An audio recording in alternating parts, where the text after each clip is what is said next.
राज्य शिक्षा शोध एवं प्रशिक्षण परिषद बिहार पटना में आपका स्वागत है। हम लोग स्टूडेंट फंक्शन के प्रकार का विस्तृत अध्ययन कर चुके हैं। आज हम बोर्ड लेवल का कुछ प्रॉब्लम को देखते हैं, कुछ प्रश्न को देखते हैं कि आप बोर्ड में कैसे लिखेंगे। तो आप कैसे लिखेंगे, चूंकि स्टेप मार्किंग की बात है तो आप उसे ध्यान से एक एक स्टेप सीखेंगे लिखने के लिए। टॉपिक फलन है और इसमें प्रश्न शुरू होता है। ऐसे जब भी हम फंक्शन पढ़ा रहे थे, फंक्शन के टाइप को बता रहे थे, तो हम अनेकों क्वेश्चन आपके एग्जाम्पल में हम करवाते आ रहे थे। फिर भी लास्ट में हम कुछ महत्वपूर्ण प्रश्न को देखते हैं। ये क्वेश्चन है, माना कि a इक्वस टू 1 2 एक समुच्चय है, एक समुच्चय है। अब प्रश्न किया जा रहा है a से a में एकाकी फलन ज्ञात करें। ये क्वेश्चन आज का पहला क्वेश्चन है। आपसे कहा जा रहा है कि आप इसका एकाकी फलन ज्ञात करें। तो देखते हैं स्टूडेंट, हमारे पास में सॉल्यूशन इसका कैसे आप एग्जामिनेशन में लिखेंगे। a इक्वल टू 1 2 है। अब इसमें दो केस उत्पन्न होता है। आप 1 2 का अर्थ है कि a से a में ही आपको इमेज बनाना है। इस प्रकार से a और ये हमारा फंक्शन रहा, इसके भी एलिमेंट 1 2 और इसके भी एलिमेंट 1 2, और साथ में ये दिया हुआ है कि फंक्शन जो है एकाकी फलन है। f क्या है? एक एकाकी फलन है, ये गिवन है। तो केस फर्स्ट ये हो सकता है कि 1 का इमेज 1 बने। माना कि फंक्शन में 1 का जो प्रतिबिंब है वो 1 बनता है। तो ऐसी स्थिति में जब 1 का प्रतिबिंब 1 मान लेते हैं, तब ऐसी स्थिति में सिर्फ एक ही केस तो बचता है कि 2 का इमेज 2 होगा, क्योंकि फलन जब एकाकी है तो 2 का इमेज 1 नहीं बन सकता है। तो 2 का इमेज जब भी बनेगा तो आपका क्या बनेगा? 2 बनेगा। ये श्योर हो गया। इसलिए f2 इक्वल टू 2 हो गया।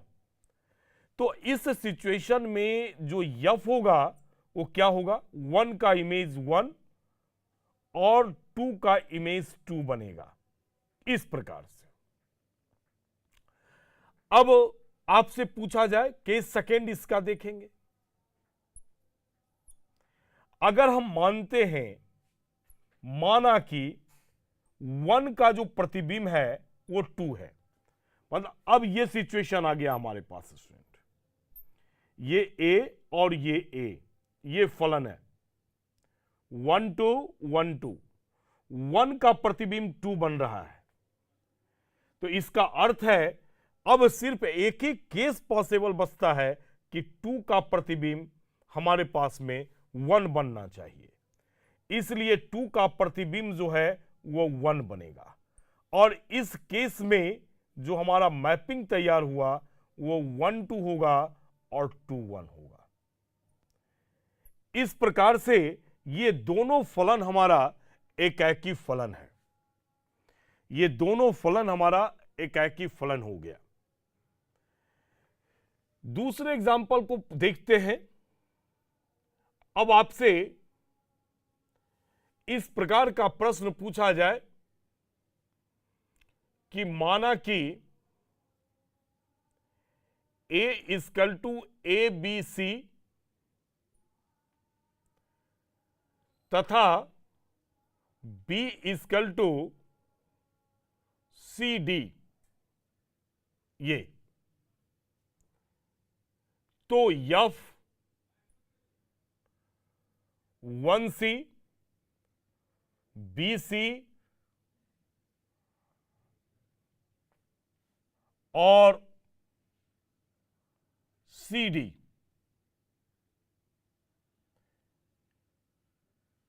कौन सा फलन है, यह क्वेश्चन दिया जाए तो आप इसे मैपिंग से सॉल्व कर सकते हैं। हमारे पास दो सेट है, ए और बी। ए का एलिमेंट ए बी सी है और बी का एलिमेंट सी और डी है। ए का इमेज सी के साथ बन रहा है और बी का भी इमेज सी के साथ बन रहा है और सी का इमेज डी के साथ बन रहा है। माने कहने का अर्थ है कि एफ ए इजकल टू सी है और एफ बी इजकल टू सी है। ए का भी सी है, बी का भी सी है। माने दो प्रतिबिंब का, दो एलिमेंट का इमेज सेम बन रहा है, इसलिए एफ जो है बहु एकी फलन हो गया, बहु एकी फलन है। पहली बात। अब सेट बी का प्रत्येक एलिमेंट इमेज के रूप में है, प्रतिबिंब के रूप में है। एफ का प्रत्येक अवयव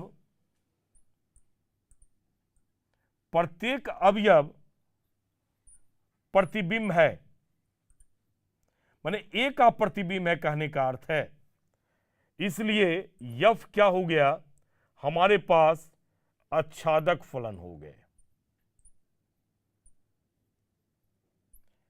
हमारे पास रिजल्ट क्या मिला, बहु एकी है और आच्छादक है। मतलब हम पूछेंगे कि यह कौन सा फलन है, तो आपका जवाब होगा फाइनली कि बहु एकी आच्छादक फलन है। इस प्रकार से आपको फलन का टेस्ट भी आना चाहिए, जांच भी आना चाहिए कि हमारे पास जब डाटा अवेलेबल हो तो हम ये बता सके कि कौन सा फलन है, और साथ में अगर सेट गिवन हो और कंडीशन गिवन हो तो फलन निकालने के लिए भी आना चाहिए। अब प्रश्न लेते हैं जिसमें हमें यह साबित करना है डिफरेंट फलन को, उस प्रकार का क्वेश्चन लेते हैं स्टूडेंट। अब स्टूडेंट हम लोग क्वेश्चन नंबर 3 को देखते हैं। इस प्रकार से बोर्ड एग्जामिनेशन में क्वेश्चन पूछे जाएंगे। हमारे पास जो फंक्शन है उसका प्रांत जो है वो natural number to natural number, माने प्रांत हमारे पास में, प्रांत इसका जो है वो n है, प्राकृत संख्या है, और सह प्रांत भी जो है वो प्राकृत संख्या है। और ये फंक्शन दो हिस्से में लिखा हुआ है।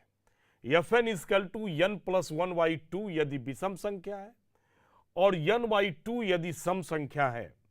और प्रश्न में कहता है कि जांच करें कि f एकैकी फलन है, आच्छादक फलन है या फिर एकैकी आच्छादक फलन है। अब देखते हैं इसको सॉल्व करके कि क्या रिजल्ट मिलता है। जैसे हमारे पास n विषम संख्या है। अब सिंपल आप डाटा से भी आप इसे चेक कर सकते हैं। हम मान लेते हैं n इक्वस टू विषम संख्या है, कुछ भी मान लेते हैं, जैसे 2m-1 ऐसा मानते हैं, या आप इसे नहीं मान सकते हैं तो कोई अंक मान लीजिए, 1, 2, इस प्रकार से अंक भी मान सकते हैं। चूंकि n एक विषम संख्या है तो हमने विषम डाटा मान लिया। अब इस विषम पर इसकी वैल्यू निकाल कर देखते हैं कि क्या होगा। इस विषम पर इसकी वैल्यू देखते हैं, f 2m-1, तो 2m-1 प्लस 1 डिवाइडेड बाई 2, तो 2m बाई 2, ये फाइनल रिजल्ट हमारे पास में यम आ जाता है। और n इजकल टू अगर 2m मानते हैं, सम संख्या माना, तब आप यहां कहेंगे कि f2m बराबर फाइनल हमारे पास रिजल्ट हो गया, सम संख्या पर n बाई 2 है तो 2m बाई 2 यम आ गया। अब देखिए रिजल्ट क्या हुआ कि f2m माइनस 1 और f2m दोनों पर वैल्यू सेम है। रिजल्ट आया कि f2m minus 1 is equal to f2m, लेकिन ये रिजल्ट कि 2m माइनस 1 जो है वो नॉट इक्वल टू 2m होगा, क्योंकि अगर ये 20 है तो ये क्या होगा हमारे पास 19 होगा। तो ये दोनों आपस में इक्वल नहीं है, जबकि ये दोनों आपस में इक्वल हो गया। तो इससे ये साबित होता है कि f एक एकाकी फलन नहीं है, फलन नहीं है। यह साबित हो गया कि एकाकी फलन नहीं है। अब यह साबित करते हैं क्या यह फलन आच्छादक है। यहां हमने जांच किया कि f एकाकी फलन है या नहीं है।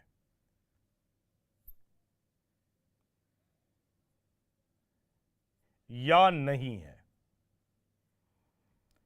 इसका जांच किया नंबर 1 में।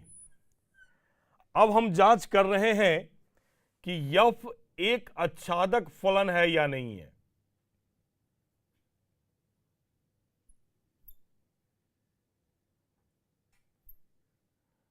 हम लिख दे रहे हैं कि आप इसे अच्छे ढंग से समझें। एग्जामिनेशन में इस लाइन को लिखने की जरूरत नहीं है कि f आच्छादक फलन है या नहीं है, इसकी जांच करेंगे। अब किसी भी डाटा में आप रख दें, जैसे अभी ही हम लोग यहां ऑड और इवन पर माने थे, तो हम क्या करते हैं, माना कि यम एक प्राकृत संख्या है, यम एक प्राकृत संख्या है, तो 2m माइनस 1 क्या होगा, एक विषम संख्या हो जाएगा। और अभी हम लोग देखें कि f2m माइनस 1 पर इसकी वैल्यू कितना हो गया, यम आ गया था। और जब यम प्राकृत संख्या है तो 2m क्या होगा, एक सम संख्या होगा। और f2m पर भी वैल्यू कितना हो गया, यम हो गया। और यम किससे बिलोंग कर रहा था, नेचुरल नंबर से, नेचुरल नंबर से। इसका अर्थ है कि यम जब नेचुरल नंबर है, इसका अर्थ है कि सहप्रांत भी नेचुरल नंबर है, और इसका परिसर भी जो है, इसका परिसर भी जो है वो नेचुरल नंबर है, और सहप्रांत भी नेचुरल नंबर है। आप चाहे तो यहां लिख सकते हैं, यहां सहप्रांत भी इसका जो है वो नेचुरल नंबर ही है। तो कहने का अर्थ है कि परिसर, परिसर बराबर सहप्रांत हो गया। मतलब f एक आच्छादक फलन है, f एक आच्छादक फलन है। अब क्वेश्चन पूछा जा रहा था आपसे कि f कैसा फलन है, एकाकी फलन है, आच्छादक फलन है, और एकाकी आच्छादक फलन है। तो एकाकी आच्छादक फलन नहीं होगा, एकाकी फलन नहीं है, तो फाइनल रिजल्ट हमारे पास में निकल के आता है स्टूडेंट कि f एक आच्छादक फलन है। इस प्रकार से आपको बोर्ड एग्जामिनेशन में बात को लिखना पड़ेगा। अब देखते हैं एक दूसरे एग्जाम्पल को, क्वेश्चन नंबर 4 देखते हैं स्टूडेंट। इस प्रकार से दें, एकाकी आच्छादक या एकाकी आच्छादक फलन का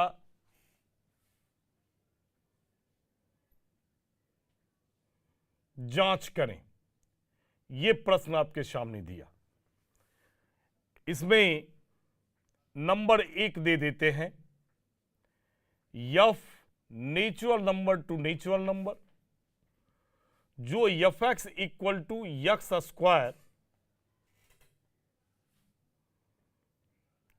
स्क्वायर से परिभाषित है। अब सीधे इसका जांच करके बताइए कि यह कैसा फलन होगा। तो यहां सबसे पहले स्टूडेंट हम एकाकी फलन का जांच करेंगे। मतलब fx1 बराबर fx2 लेंगे। तो यहां से x1 square equal to x2 square, तो x1 square minus x2 square equal to 0। इसके दो फैक्टर आ गए, x1 माइनस x2 और x1 प्लस x2 बराबर 0। चूंकि इसका प्रांत जो है वो नेचुरल नंबर है प्रांत, तो फिर दो नेचुरल नंबर का सम जो है वो 0 नहीं होगा। दो नेचुरल नंबर का सम जो है वो 0 नहीं होगा। तो इस रिजल्ट हो गया x1 माइनस x2 बराबर 0, माने x1 बराबर x2 फाइनल हमारे पास में आ गया। इसका अर्थ है कि f जो है वो एकाकी फलन है।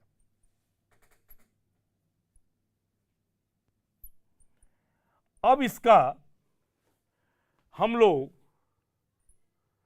आच्छादक फलन का जांच करेंगे।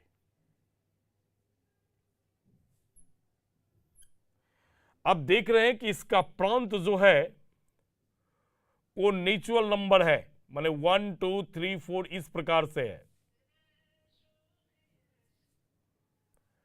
और इसका जो सह प्रांत है वो भी नेचुरल नंबर ही है, 1 2 3 4 5 इस प्रकार से। अब यहां function f x equal to x square है, तो इसका परिसर देखेंगे क्या होगा। जैसे f1 पर इसकी वैल्यू चूंकि फाइनाइट में है, सॉरी इनफाइनाइट सेट है, लेकिन कह रहे हैं कि वो एलिमेंट अलग अलग है, तो ऐसी स्थिति में वैल्यू रख के आप निकाल सकते हैं। 1 स्क्वायर 1 हो गया, f2 है तो 2 स्क्वायर 2 हो गया, 3 रखेंगे तो 3 का स्क्वायर 9 हो जाएगा, 4 पर फंक्शन का वैल्यू 4 स्क्वायर 16 हो जाएगा, एज ऑन।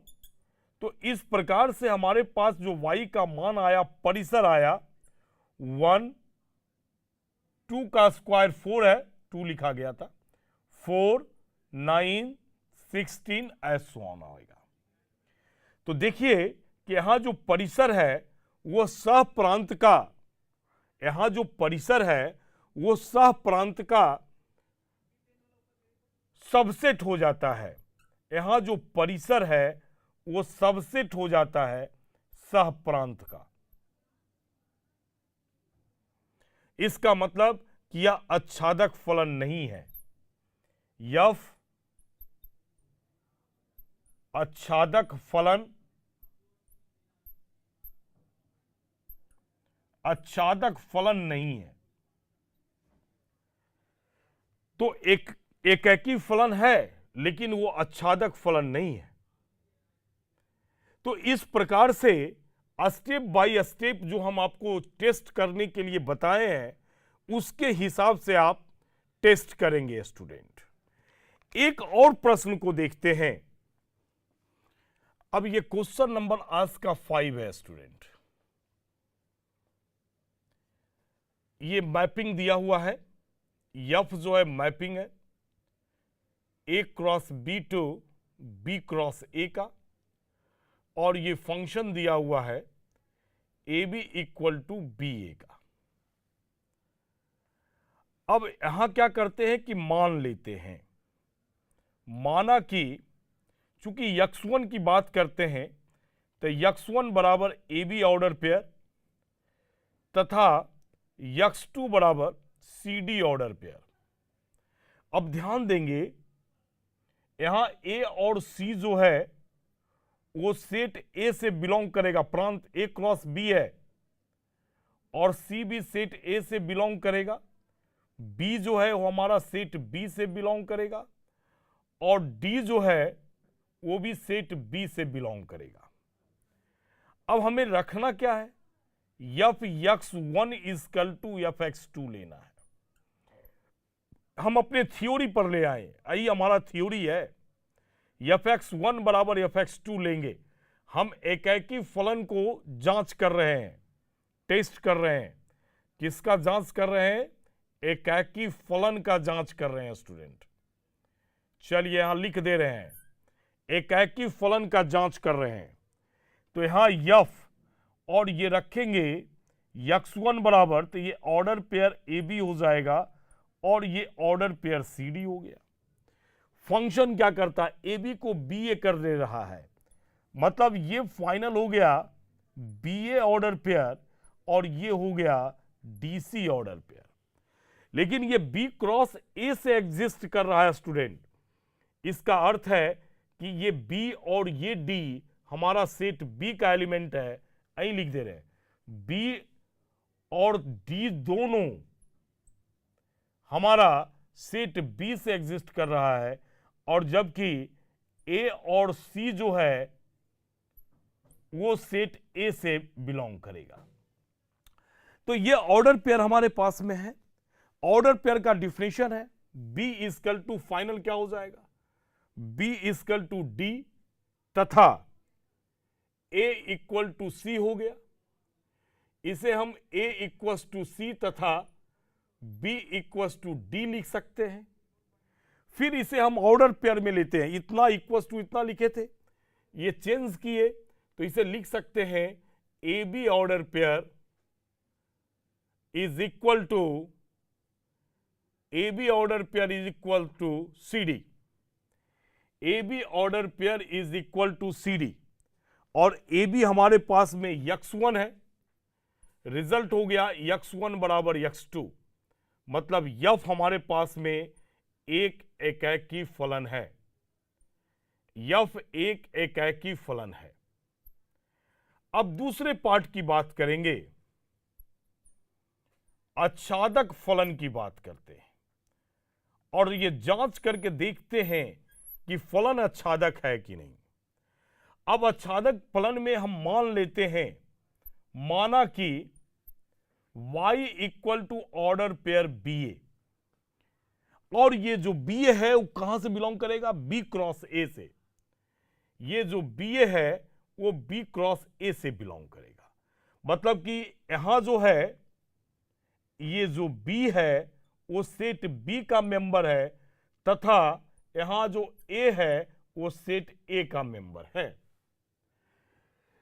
तो इसे स्टूडेंट ए बी कहा जाए तो ए बी जो हमारा होगा वो किसका मेंबर होगा, तो ए हमारे पास सेट ए का मेंबर है और बी सेट बी का मेंबर है, तो ए क्रॉस बी से एग्जिस्ट करेगा, ए क्रॉस बी का एग्जिस्ट करेगा।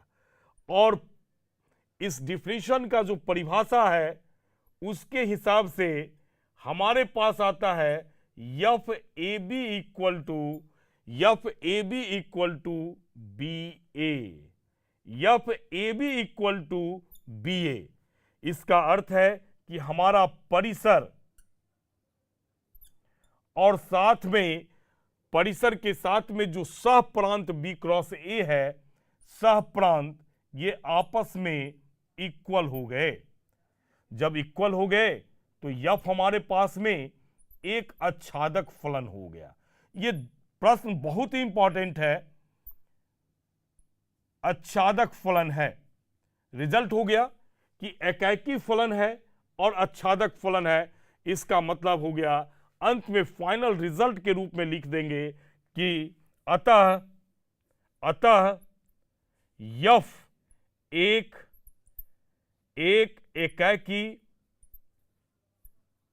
एकाकी आच्छादक फलन है। यह फाइनल हमारे पास में रिजल्ट हो गया स्टूडेंट। तो इस प्रकार से आप प्रॉब्लम को बनाएंगे। हम कुछ महत्वपूर्ण प्रॉब्लम थ्योरीज के साथ में भी करवाए और साथ में लास्ट में कंबाइंड रूप से हम आपको जो है प्रॉब्लम करवाए हैं। अब आपका पूरा किताब बन जाएगा, पूरी किताब आपसे बन जाएगी। तो अब अगला जो क्लास मेरा होगा क्लास 12th में, ये फंक्शन का प्रकार खत्म हो गया। उसमें एक बात आती है और इनवर्स फंक्शन और कंपोजिशन ऑफ फंक्शन। तो अगला चैप्टर है वो इनवर्स फंक्शन, चूंकि एक अलग चैप्टर है, कंपोजिशन ऑफ फंक्शन एक अलग चैप्टर है। तो फंक्शन के अगले चैप्टर में हम आपसे मिलेंगे। तब तक के लिए धन्यवाद।